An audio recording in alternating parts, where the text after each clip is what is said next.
Okay. Hi, Lisa. Hey, Emily. Welcome back. Thank you. Thank you. We, I'm still here. I'm still yeah, here. Still alive. It's okay. February. Yeah, I'm Um, still here too. I'm still alive. yep. I'm also in February. We decided to get together and talk about the incoming full moon in Leo. That is happening on Wednesday, February 12th. Today is Sunday, February 9th. Mhm. And how are you? I am okay. I think I'm um 1 year older than the last time we spoke. So I had a birthday. I had my 47th birthday.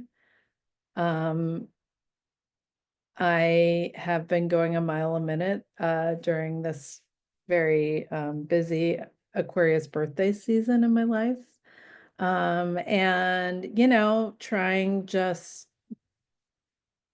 to survive the onslaught of news that is rocking everyone's world in very real ways. So, I think all things considered, I'm good. I'm feeling very simultaneously exhausted, but also kind of energized in terms of wanting to offer as much care for my community as possible. How are you? Happy birthday, darling. I just muted you for a while because your dog nephew was totally flipping out at an innocent passerby outside the window. Um, which he's still doing. I mean, I think he's just speaking about He's how he's doing. he's chiming in on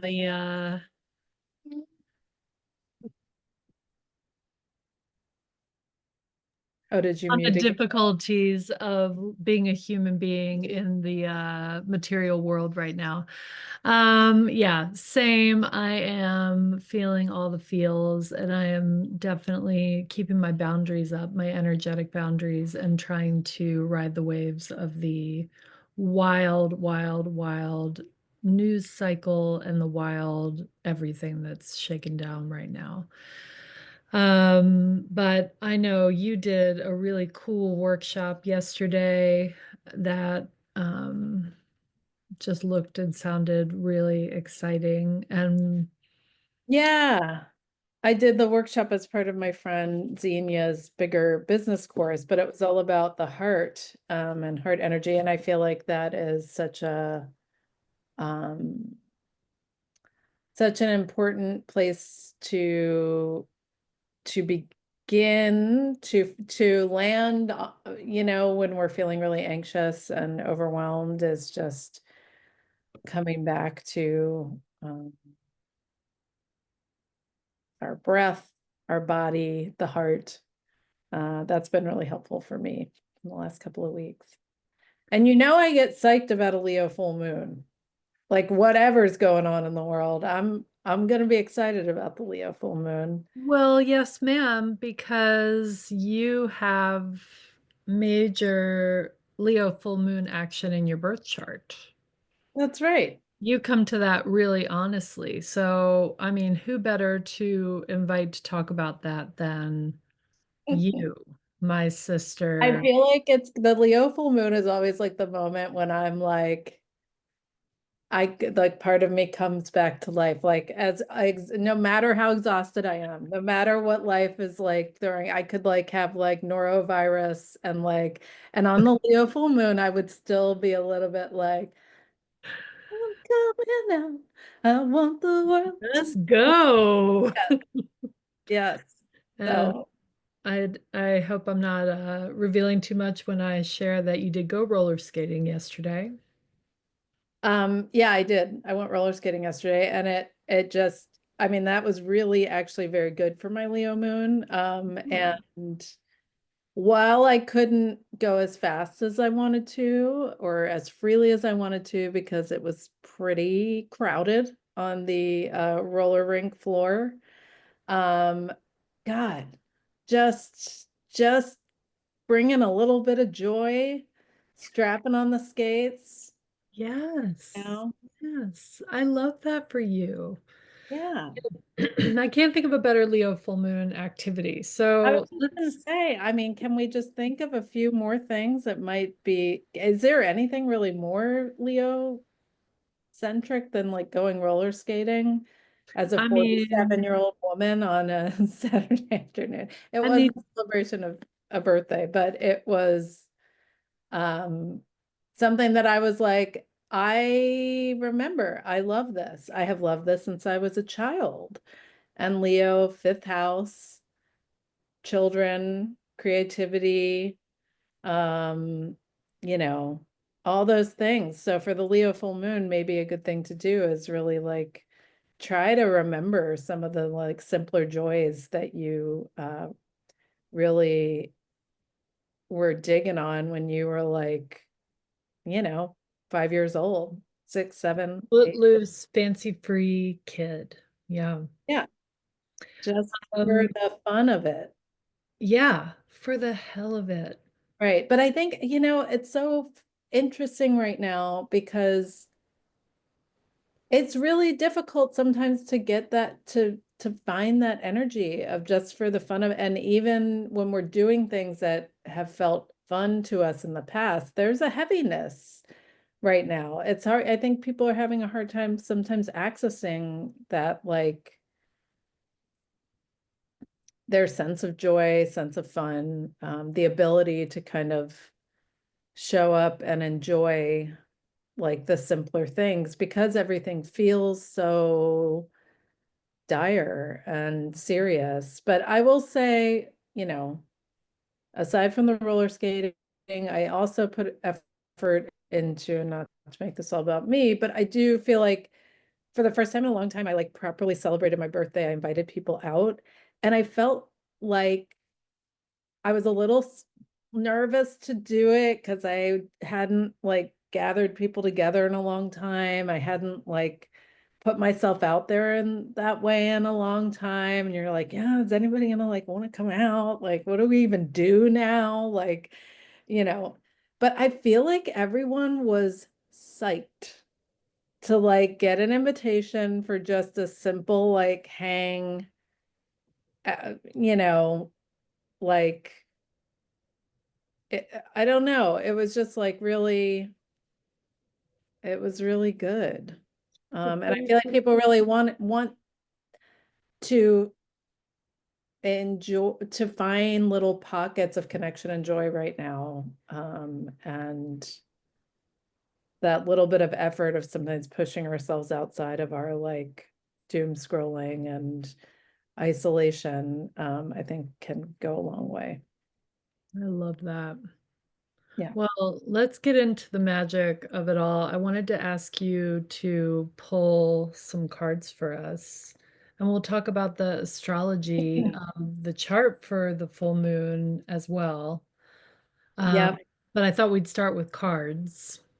Yeah, I'll pull some cards. And do you want to like discuss or you want me to do the full on like channel reading? Um,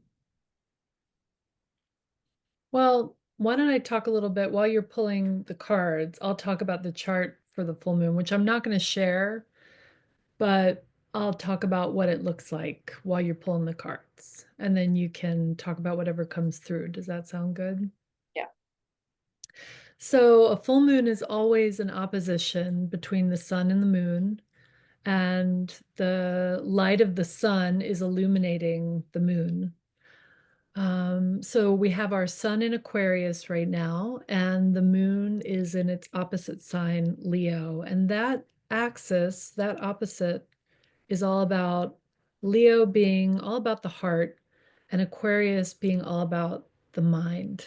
So it's that push-pull between the heart and the head. Um, in this chart for the full moon, we have a particular configuration called a T-square, where, well, first of all, we have Mercury very tightly conjunct the sun. So we have the communication planet um, riding in tandem with the sun in Aquarius. But then we have the sun and the moon leading into a T-square with a third planet, and that planet is Uranus, which is the planet of sudden change, surprise, innovation, kind of the planet of shock and awe and sudden shifts and changes. Uranus is in Taurus, 23 degrees of Taurus, and it is in a tight T square with the sun and the moon. Um, I think everyone would agree that what we don't want or need right now at this super tense moment is more shock and change and surprise. But that's what's on the menu. That's what's on the menu with this full moon. And um, I think that everybody feels it. Things are changing every day. What looks one way this week looks totally different next week. The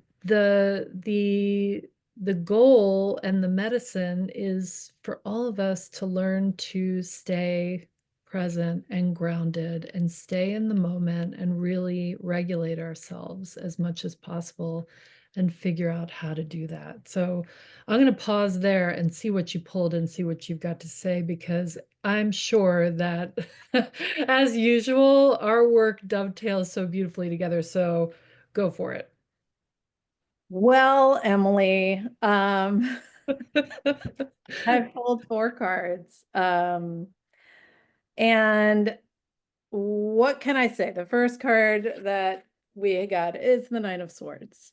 Okay, so the Nine of Swords, we can see here this depiction is the maybe like the gnarliest card in this whole deck in terms of illustration. This is Kim Cran's incredible artist and wise person, Kim Cran's deck, The Wild Unknown. We've got nine swords in this kind of claw, talon, horn thing with some eyeballs. We've got some, I hate that card. yeah. And this is the card of, deep anxiety. This is the card of worry. This is the card of waking up in the middle of the night with your mind racing and your heart beating, pounding, and just feeling absolutely gutted and paralyzed by your anxiety. And I mean, holy, holy hell. This is the card of the moment for so many of us because there's so much happening outside of our control. There's so much happening at such a fast pace that like our minds are trying to process and trying to figure out what it means, how it happened, what we can do about it, and how to go on living our day-to-day lives when, there's very real things happening that are shifting our reality in like real tangible ways fast. So I think this is just like a nod to like, yeah, this is the energy that's happening right now. And then we've got three cards kind of underneath this, which I think if we look at them together, it's an interesting spread. So we got the Father of Cups or the King of Cups. We got the Five of Cups. And we got the Daughter or Page of Pentacles. Okay. So I think um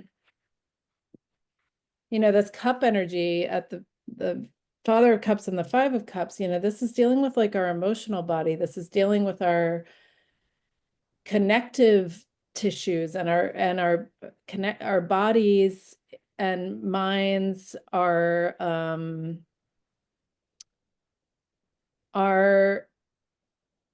having a hard time softening, I think, right now. And it's almost like there's a real need right now for us to simultaneously hold space from a very emotionally attuned and mature place where we're able to offer grace and compassion to those around us, even people we don't agree with, even people we are struggling with. There's like a real need at the most like profound level to find and activate our deepest well of compassion that we may not have easy access to right now. Some of us might be feeling like we're the ones who are in need of compassion, and we are. But I think it's almost like we have to hold two spaces right now. We have to hold the space for ourselves and each other, and we have to receive the space being held by others for us. Because also with the Five of Cups, you know, God, the disappointment, the grief, the sadness, the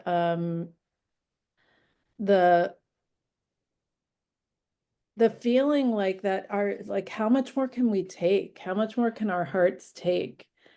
Um, when, we've already been through so much in the last 5 years. But I think this Father of Cups card is really key. And it really is a reminder to us that as anxious as we can become, as disappointed and grief-stricken as we might be, there is a capacity in each of us um, to hold it all. And it might feel like, how am I supposed to go on? But I think with a Leo full moon, the gift here is in the heart. It is in the heart. And it's the reminder of the capacity for our pain. And we talked about this the last time, and it comes up again, the capacity for our pain and anxiety to be held with compassion, held with love, and moved through the heart to become part of what makes us incredibly courageous and resilient beings.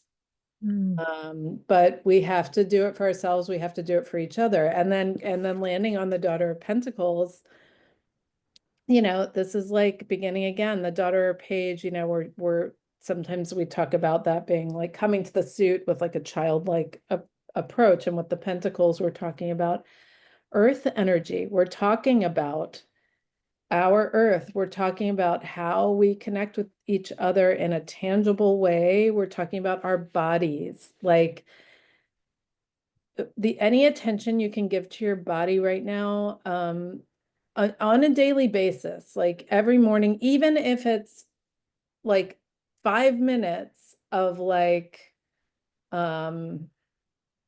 breathing deeply into your body. It could be like shaking your body out. It could be like swaying and holding yourself. I mean, so many like, but just somatic body stuff, I think is really important. And with this card as well, this is the moment where like your feet hit the ground again.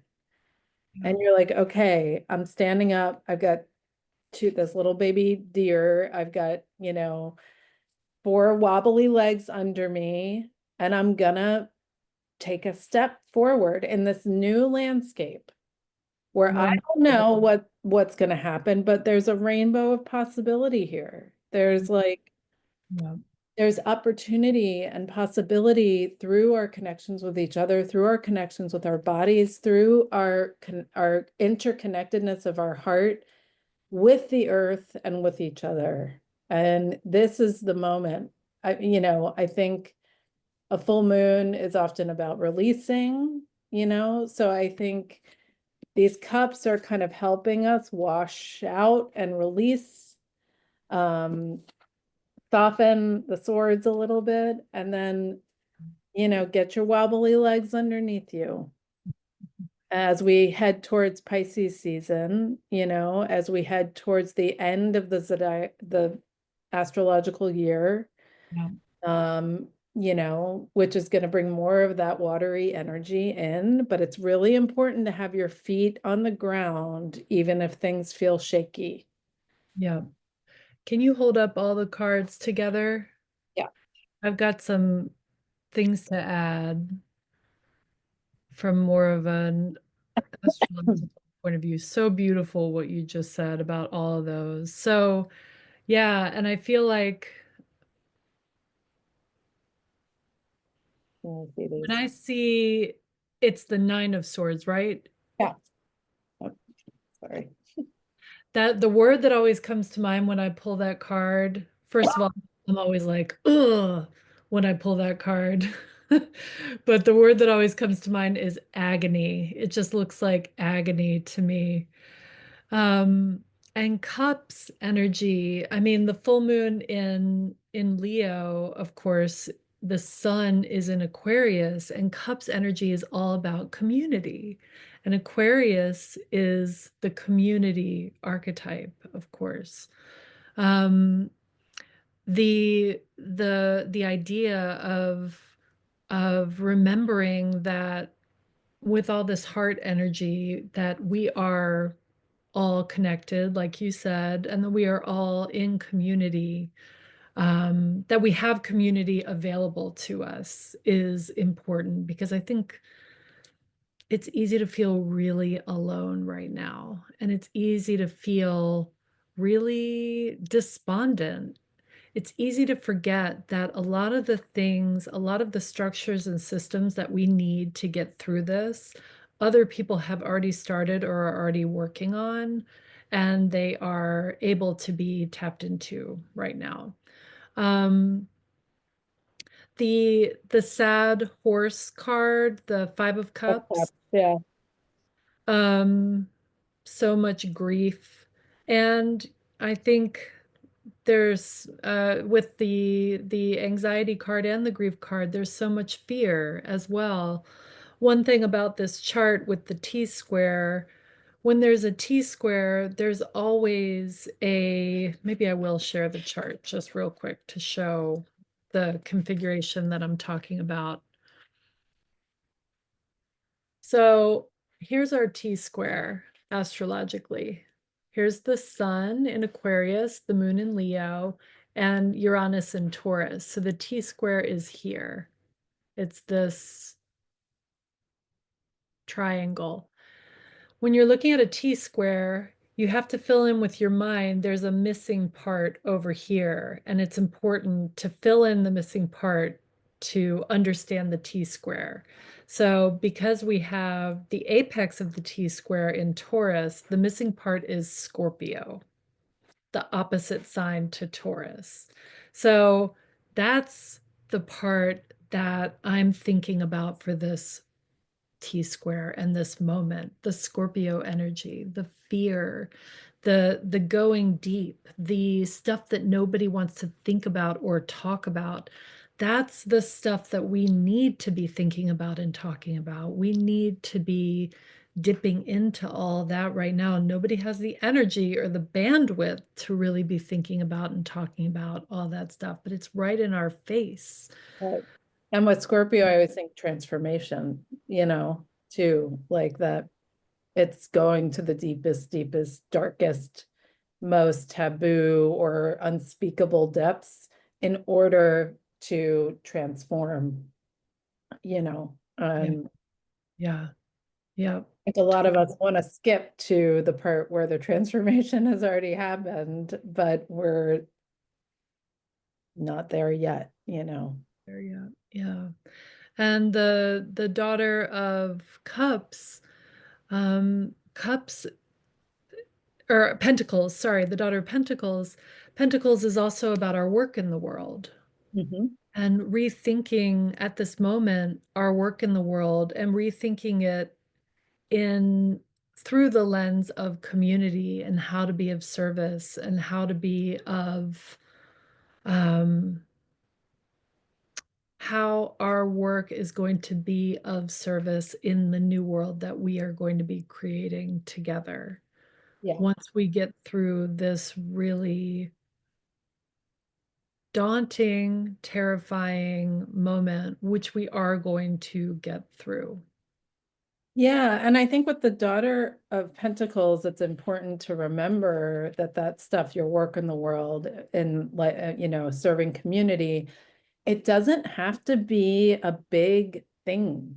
It like the smallest gesture, that doesn't mean that you have to like serve your whole community or fix the whole thing. It's like the smallest gesture of, you know, um, connecting or offering from a place that is, um, I don't know. I think it's important for us to believe that the work that we are feel compelled to share with the world is needed. So like cultivating in yourself the belief and the trust that it's needed, that it's even if you're not getting like, I know so many people right now are struggling financially, they're struggling to find work, they're struggling to find to figure out how to offer what they want to offer into the world and survive, be resourced enough to survive. And even like how like what it feels so I've had some friends who are putting out creative projects saying just this morning one of my very dear friends said, it feels so trivial to be putting this thing out right now.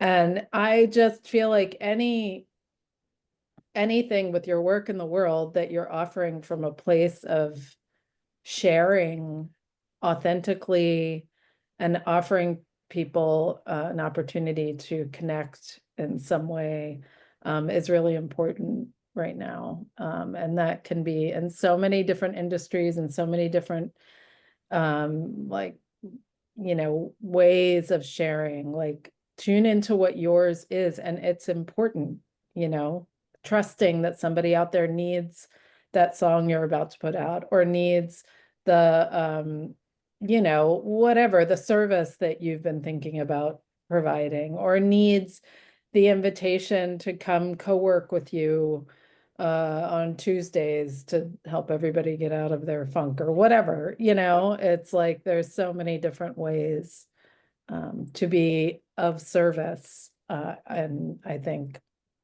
starting at small is great. Yeah. Yeah. Yeah, absolutely. And in times of overwhelm, you can really start to doubt yourself and think that that whatever you're offering is such a tiny drop in such a huge gaping void that it can't possibly be any good, but it actually is. And we all need to be trying to. Yeah. And what better, I mean, Leo helps us shine our light. Leo helps us come out onto the grand stage, That's you right. know? And so I think, that Leo Aquarius axis is really valuable for getting a little bit of that strength and courage to put yourself out there and connect and be seen and be part of the collective. And then the Aquarius energy is really about that interconnectivity that's in service to the future, that's in service to the future that we haven't yet defined.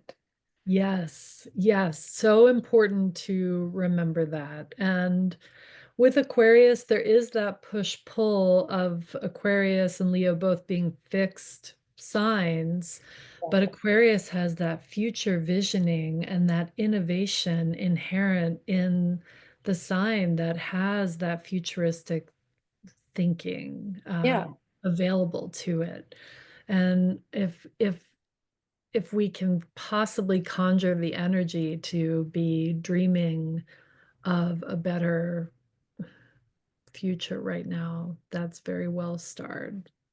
Yeah, and I think dreaming, but also to your point about the pentacle energy that showed up here, like taking a little step of like, how do I act in the future that hasn't yet arrived? You know, I think it's an interesting thing to think about as well. So, Oh yeah. Okay. Well, thank you for for those beautiful cards and that beautiful wisdom. Anything to add as we wrap up here? No, thank you for highlighting the the energy of this particular moon with that T square. I think it's gonna be an interesting month ahead. And what else do we have coming down the pike this month? Anything you We've got a massive Pisces pileup coming in hot, coming in cold and wet, actually, at the end at the end of February. And it's gonna be emo, and more emo. And that's what Pisces is all about, the unconditional love. And it's really what the world needs and wants, but in its lower expression, Pisces can be really into dissociation and numbing out. So that's what we all have to be on guard for. Um, and I'll be saying a lot more on the kind of nitty-gritty astrology of the full moon in other recordings and writings. And you can, find me on Instagram at emily.neptune.astrologer. And I'll be talking more about the new moon in Pisces, which is on February 28th. And then we're going to go ahead and sashay on into eclipse season. There's going to be a full moon lunar eclipse on March 14th. I'll be talking about that. That's going to be in Virgo. Mhm. Have a solar eclipse later in the month. So it's intensity all year long. It's a blockbuster astrological year, and we'll be starting the astrological year again with Aries season at the end of March. So we're just gonna keep on rocking. And how about you? Anything going on in Middle Sister Tarot Uh, land? nothing really to report at the moment, but more to come. But I'm on Instagram at Middle Sister Tarot. Yep. And Okay, good. And we'll keep doing these little chats because I love them and I appreciate you. Thank you so much. of course, thank you, my dear. I'll talk to you Talk later. to you soon. Bye. Bye.